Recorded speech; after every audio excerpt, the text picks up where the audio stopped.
So I think let me go back to Professor Sogolo, and Mr. Shredo still thinks like most other Nigerians. They want evidence. They want people to show some kind of a proof that this money is already there. And of course, even though we know we're signatories to the ILO, they still want a commitment from the government that no one will be victimized, because he just cited the University of Ilorin lecturers. It's very interesting the way sometimes the way we talk about these things. The president does not call, Koja Iwara pay 200 billion, this pay this, this pay this. The government is not run like that. There are procedures. And what I'm saying is that there should be some basic trust. And in any case, the universities are run by ASSU members. The vice chancellors are ASSU members. So when you talk about victimization in the universities, there's nothing the president can do about that. If vice chancellors are going to victimize their members, of course, the problem could be resolved by members appealing to higher authority. There are councils. And so what I'm saying is that ASSU must begin to have some basic trust in government, particularly a government that has indicated every commitment to improving on the lot of the universities. This is my point. Professor Sogolo, a host of people will say that trust is earned. Do you think that the federal government has done a lot to earn the trust of ASSU? Yes, I believe that the federal government has done enough to earn the trust of ASSU. And when you talk about the federal government, really, there's the leadership there. And any president, it is rare for a president to get that commitment and say, I'm going to negotiate directly with the union. And it's not just the president. Before the president, the SGF was involved. In fact, the vice president was also involved. So the ministers are involved. How many ministers? The Minister of Education, the Minister of Labor or Productivity, and then of course the AGF, and then the vice president before the president himself came in. These are enough indications that they are trying to build trust, and ASSU should have responded accordingly. But now you see, insisting that these proofs must be made, because of the disappointment in the past, won't move us forward. So what I'm suggesting is that ASSU should accept what is coming up, call off the strike, and then of course we continue the negotiation. Nobody is closing negotiation. I don't think government is closing negotiations. So Mr. Shredo, why do you think, Professor Sogolo says that the federal government has done a lot to earn the trust of ASSU, and maybe indeed all Nigerians. Why do you think that ASSU is taking the word of the president? Do you think you're trivializing it, so to speak? Well, let me also say that it's a question of character and integrity question. In the first instance, when this thing started, the finance minister came out to say the whole nation will collapse if such money is released, that until they are able to budget for it. Now we have another dimension that the money has been released. The president's spokesperson said he confirmed the account. So if he can confirm the account, why can't ASSU be given a letter that, look, all these 4 issues have been settled? And I'll give you my own personal experience too. When we were in Ife, because everything was black and white. When we were in Ife, the VC increased matriculation gown fee from 10 naira to 25 naira. We protested for the newcomers. At that point, after about 6 hours of protest, the VC said they should reverse back to 10 naira. We got to some faculties. The day said no, that you want to see it black and white. So we had to go back to the vice chancellor, why we said some students should hold the faculty to ransom because they wanted to close. When they close, tomorrow is matriculation day, so you want to close and run away. So we had to. So by 8 p.m., the letter came out. We are talking of bureaucracy.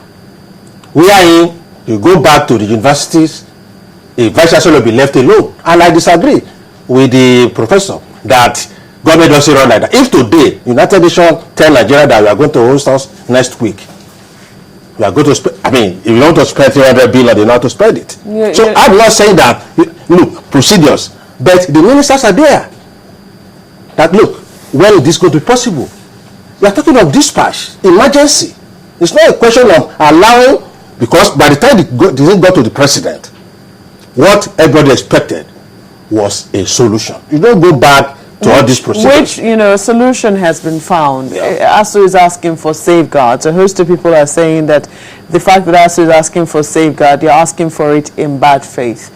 And that the presidency, the federal government has shown good faith in holding that meeting with ASSU at the highest level possible and giving their word. I mean, it was the presidency that promised to release 200 billion naira before the end of this year. But ASSU is saying that, they want evidence of that. The federal government is saying, our word is good enough for you. But you should also know that the bad faith came first from federal government. They wrote back. ASSU did not address anybody after their meeting with the president. They went back to their constituencies, had their referendum, and of course, they came out with that position that, look, let us have this thing in black and white. They never leaked it to the press. In moving forward, it was after it was leaked. So all they needed to do was to write back ASSU that, look, we have said this, and these are the confirmation. In moving forward now, because we're talking about the life of a great man, Nelson Mandela, and we're talking about how he showed leadership. How would you like the federal government and ASSU to show leadership in this particular matter? If you cannot, you don't want to see their face or faces, just send email to ASSU Secretariat and signed, scan it and signed that the account has been opened, confirmed. This is the account. No victimization. The Minister of Education will do that with the Committee of Vice Chancellors. Now, on the issue of negotiation, we propose March 2014 for the renegotiation of that thing. I am committed to education of citizens of Nigeria. Please call off. Don't forget too, they have said that, in fact, if not because of Yayi, they were to meet. And when they met after the death of Yayi, you could see that he just introduced a virus into the thing, and that started the whole thing again. Honestly, I think, the issue will be resolved immediately. All those things is done, and 24 hours it can be done by the federal government. Well, anyway, I think let's go back to Professor Sogolo. You've heard Shoaton, he says, well, within 24 hours, this can be resolved. What's your take? Shouldn't this be resolved before Monday? Because this is another week we're getting into. Well, I share his optimism. I believe that the issue has already been resolved, and because government has done everything, required by ASSU. And ASSU members, in fairness to the ASSU members, a lot of them are beginning to express that same optimism that the problems have been solved. And I believe by this weekend, as the week we run through the weekend, and early next week at most, the issue will be resolved. The crisis will be resolved. I'm very optimistic about this, considering the number of ASSU members I've spoken to, and in fact those in government too. Government is ready, according to officials of government, they are ready to do anything that ASSU requires in order to improve on the conditions of service in our tertiary educational system. And with that kind of commitment, I'm sure the issues will be resolved. So I'm very optimistic about that. All right, good, Professor Godwin Sogolo, many thanks for joining us. We're hoping that by Monday, hopefully, this will be over. Thanks for joining us on Sunrise Daily. He's been speaking with us from our Abuja studios. A final moment with you, Mr. Shoaton. The way you put it looks so easy and so simple, but there's nothing big deal about it. There's no big deal about it. It's nothing now. You want to meet your chief executive in any company, having met with the HOD, with different people. By the time you are meeting with your chief executive, the whole thing is summarized. It's just the final decision. Look, these things, all they want, don't forget, ASSU, a lot of things have happened with different governments. So gentlemen, 3 hours for this meeting, how do you need to spend 13 hours? And later, You now go back and start talking of another. No. Gentlemen, on this, we have listened to it. This is what I'm going to do. Suggestion. Simple. And today, let them issue statement. If Okupe can see the account, I too want to see the account. I want to know. The fuel account, we were deceived after the subsidy.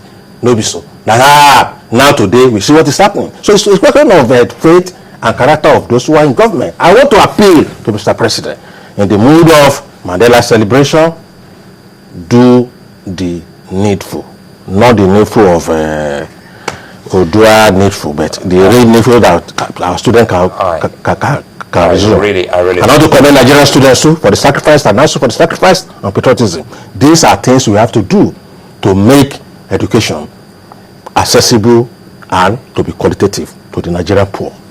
Okay, Adela Shweta, I would like to thank you so very much, and we hope in you said it, this in the spirit of Mandela's passing, they should do the needful. Well, he's of the Grassroots Watch Sunrise Daily. It takes a moment, and we'll be back to wrap it up, and we'll be looking at some of those comments from world leaders on the passing of Nelson Mandela. Stay with us.